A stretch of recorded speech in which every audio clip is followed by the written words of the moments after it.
Artėja kovo 22, o tai yra lygiadienis.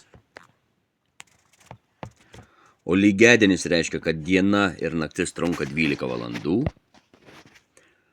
o visi mūsų tropiniai augalai yra iš tropiko ir jie auga 12 valandų cikle. Dėl to, nors laukia atrodo dar šalta, bet kovas,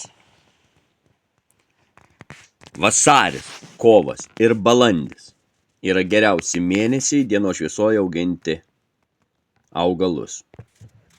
Ir va čia yra mano daržai subtropiniai, kuriuose auga švarūs augaliukai. Ir jie labai gerai prigyja, labai gerai prigyja pasodinti į vandenį. Aš šitą idėją, kad augalai gyvena 12 valandų cikle tropiniai, ne pats sugalvojau, išgirdau ją tropikas. Va šitų in vitro augalų augintojo vienam video. Patikrinau. Ir iš tikrųjų tai yra gerai.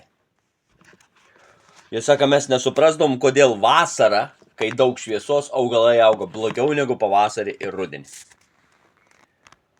Tai va, jeigu kas nors norit švarių augalų, sodinti reikia dabar. Turim dar tam 2 mėnesius. Iki kovo galo ir iki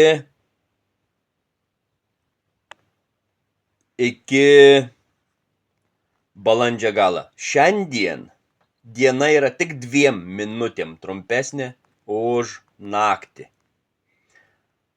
Už dienos 2, iš tikrųjų, pagal mano GPS laiką, už dienos 2 bus tikrasis lygiadienis. Kalendorinis ne visada sutinka.